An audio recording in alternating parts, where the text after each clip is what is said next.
स्वागत है आपका। आप है मार्डिका स्क्वायर में, जिसे हम कह सकते हैं इंडिपेंडेंस स्क्वायर, जो कि है मलेशिया में। और हम हैं मलेशिया की राजधानी कुआलालंपुर में। जो आप सामने देख रहे हैं, इसका नाम है मार्डिका स्क्वायर। और मार्डिका का मतलब आपको मैं बताना चाहूँगा, इसका मतलब होता है आज़ादी। और इसका नारा लगाया था जो यहाँ के पहले किंग थे, उन्होंने। वो कब लगाया था? जब ये देश आज़ाद हुआ था। इसके बारे में आपको सारी इन्फॉर्मेशन दूंगा कि कब ये देश आज़ाद हुआ, कैसे हुआ। तो आपको सुनकर हैरानी होगी कि कभी मलेशिया भी किसी देश का गुलाम था। तो ये सामने आप जब देख रहे हैं बिल्डिंग, इसका नाम है सुल्तान अब्दुल समद बिल्डिंग। और इस बिल्डिंग को जो शुरुआत की गई थी या बनाया गया था, वो बनाया गया था 1897 में। इसे ब्रिटिश आर्किटेक्चर और मुग़ल आर्किटेक्चर के हिसाब से बनाया गया है। और जो सामने आप ये देख रहे हैं जो प्लेस, ये बहुत शानदार प्लेस है। यहाँ पर होती है इंडिपेंडेंस डे की परेड। और इसके साथ ही यहाँ लाखों लोग सेलिब्रेट करने आते हैं नेशनल इवेंट्स को। और इसके साथ ही जो आप देख रहे हैं बिल्डिंग, सुल्तान अब्दुल समद बिल्डिंग, इसके सामने मैं आपको दोबारा से एक बार वीडियो दिखाता हूँ, जिसे हम क्या देते हैं घंटा घर। तो इस घंटा घर के अंदर की मैं आपको कुछ खासियत बताना चाहूँगा जो आपके सामने लगा हुआ है। ये इसका जो डोम है, ये कॉपर का बना हुआ है। और ये इतनी रॉयल लुक देता है कि जो बहुत शानदार लगती है अपने आप में। और इसके साथ ही जब यहाँ रात होती है, तो जब यह जगमगाता है, तो अगर आप यहाँ पर खड़े होकर सिर्फ 10 मिनट के लिए इसकी वीडियो बनाएंगे, तो आपको फील होगा कि मैं किसी और अलग ही दुनिया में हूँ। क्योंकि मैं इसकी वीडियो आप जो बनी हुई है नाइट की, वो भी आपके साथ मैं ज़रूर शेयर करूँगा इस वीडियो के अगले पार्ट में। तो इसके साथ ही बहुत सारी ऐसी चीज़ें हैं जो आपको बताना चाहूँगा। अगर आप कभी भी यहाँ पे आते हैं, जिसे हम मार्डिका स्क्वायर कहते हैं, तो कभी स्कैम में मत फंसिएगा। वो भी मैं आपको इन्फॉर्मेशन जोड़ देता हूँ। वो क्या है, यहाँ की जो एंट्री है वो बिल्कुल फ्री है। हो सकता है कई बार किसी गाड़ी में आए बुक करके वो आपको बोले कि मैं आपकी टिकट ले लेता हूँ, तो टिकट लेने की कोई ज़रूरत नहीं है। यहाँ पे बिल्कुल फ्री है। ये इन्फॉर्मेशन आपके लिए बहुत ज़रूरी है अगर आप सुन लेते हैं तो।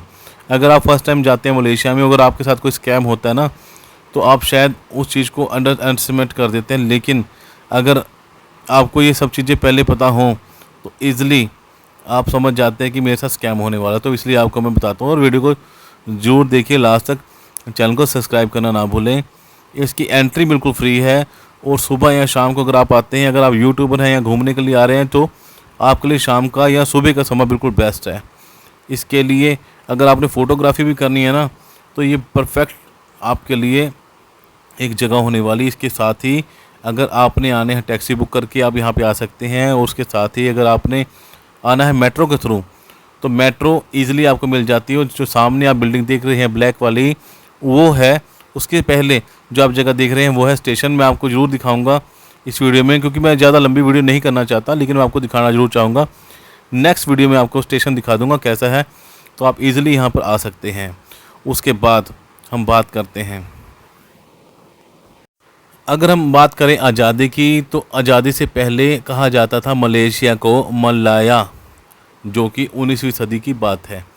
और जो आप सामने ये मैदान देख रहे हैं, इस मैदान को कहा जाता था सेलेंगर क्लब पेडांग। तो थोड़ा सा लैंग्वेज का यहाँ पे है। ऐसा ही आपको जब आप जाएंगे मलेशिया में घूमने के लिए, तब आपको ये चीज़ दिखेगी। जो सामने आप देख रहे हैं ना, सामने वाला जो ग्रीन कलर का ये देख रहे हैं मैदान, इसे कहा जाता है सेलेंगर क्लब पेडांग। और यहाँ पर खेलते थे ब्रिटिश लोग क्रिकेट। तो क्रिकेट खेलने के लिए ये जगह बहुत फेमस थी। फिर उसके बाद जो द्वितीय विश्व युद्ध हुआ, यानी कि दूसरा विश्व युद्ध हुआ ना, तो उसके अंदर क्या हुआ, जापान ने पूरे के पूरे मलाया यानी कि मलेशिया पर कब्जा कर लिया। मलेशिया का जो नाम है वो अब पड़ा है। उससे पहले हम इसे, यानी हमने जो भी लोग थे या दुनिया थी, इसे मलाया कहा करती थी। और उसके बाद 1942 में कुआलालंपुर पर दोबारा से हमला किया जापान ने, और उस पर पूरा का पूरा कंट्रोल कर लिया।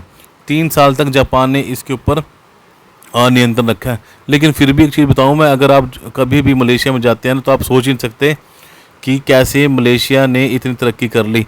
हम हुए थे 15 अगस्त 1947 को आज़ाद, और हमारे से 10 साल बाद ये आज़ाद हुआ था। लेकिन हमारे से बाद आज़ाद होने के बाद भी ये देश इतना खूबसूरत है, मैं आपको क्या ही बताऊं। तो उसके बाद जापान ने इस पर हमला किया, और जापान के हमले के बाद काफ़ी टाइम तक जापान का इसके ऊपर जो नियंत्रण है वो रहा।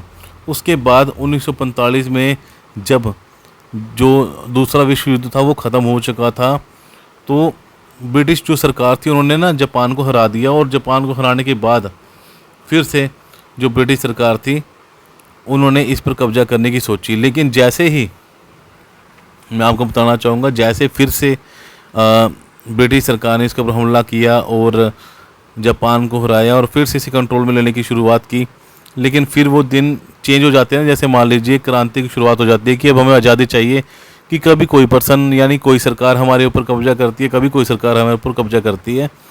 तो इस वजह से जो है सरकार ने, जो देश है, उन्होंने सरकार के खिलाफ आवाज़ उठाई और आज़ादी की मांग की। और 31 अगस्त 1957 को, यानी कि जैसे कि इंडिया मान लीजिए 1947 को आज़ाद हुआ था और जो मलेशिया है ये हुआ था 1957 को, यानी कि 1957 में, यानी कि हमारे से 10 साल बाद ये देश आज़ाद हुआ। और लेकिन अगर इसकी तरक्की की बात करें तो आप हैरान रह जाएंगे। आप इसके जो बिल्डिंग्स हैं, जो यहाँ का रहन सहन है, जो देश के लोग रहने वाले हैं, जो यहाँ के नागरिक हैं, उनकी जो फैसिलिटी है, जो रूल एंड रेगुलेशन है, जो लॉ है, अगर आप उन सब की बात करेंगे तो आप बिल्कुल हैरान रह जाएंगे अगर कभी भी आप यहाँ पे आते हैं।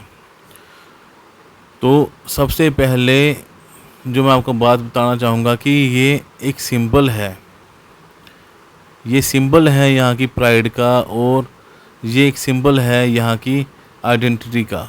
ये बहुत शुभ खूबसूरत जगह बनी हुई है जिसे आपको आकर देखना चाहिए। उसके बाद मैं आपको बताना चाहूँगा, जो सामने आप स्तंभ देख रहे हैं, इसकी जो जिसे हम फ्लैग पोल कह देते हैं, तो फ्लैग पोल की जो हाइट है यहाँ पर यह है 95 मीटर की। मैं आपको दिखाऊंगा आगे चल करके। ये जो सारे एरिया है ना, यहाँ पर ब्रिटिश लोग कभी क्रिकेट खेला करते थे, लेकिन आज के टाइम में यहाँ पर ये इंडिपेंडेंस होने के बाद, यानी आज़ाद होने के बाद जब इनको आज़ादी मिली तो उन्होंने अपने हिसाब से सब कुछ सेटअप किया है। लेकिन फिर भी यहाँ का जो आपको पुरानी बिल्डिंग्स में आर्किटेक्चर मिलेगा, वो सारे का सारा जो क्या है वो ब्रिटिश लोगों के द्वारा बनाया गया हुआ है। तो 95 मीटर का यहाँ पर फ्लैग पोल है, ये सामने वाला, ये देखिए। इस फ्लैग पोल की हाइट है, जो सबसे जब शुरुआत हुई थी तो बहुत ऊंचा था विश्व में, लेकिन धीरे धीरे और भी देशों ने अपने जो फ्लैग पोल हैं इनकी ऊंचाई बढ़ा दी। लेकिन जैसे ही लोगों को इसके बारे में पता लगा कि इतना बड़ा फ्लैग पोल लगाया है, तो धीरे धीरे टूरिस्ट यहाँ पर बहुत ज़्यादा बढ़ने लग गए। ये जो सारा एरिया आपको दिख रहा है जो ग्रीन कलर का, यहाँ किसी समय में क्रिकेट का मैच होता था। तो चैनल को सब्सक्राइब करना बिल्कुल ना भूलें। ऐसी वीडियोस जो इन्फॉर्मेटिव भी हैं आपको और जो इतिहास बताती हैं आपको, ये बहुत ज़रूरी होती हैं। सिर्फ व्लॉग देखना ही ज़रूरी नहीं है, व्लॉग बनाना ही ज़रूरी नहीं है। मैं जिस किसी भी कंट्री में जाऊंगा मैं आपको ऐसी इन्फॉर्मेशन दूंगा, शायद ही किसी यूट्यूबर ने आपको दी होगी। तो चैनल को सब्सक्राइब करना ना भूलें। और इसके साथ ही चैनल को सब्सक्राइब करना ना भूलें और बने रहें इसी तरह की और ख़ास वीडियोस के लिए। मिलता हूँ एक बार फिर से, नमस्कार।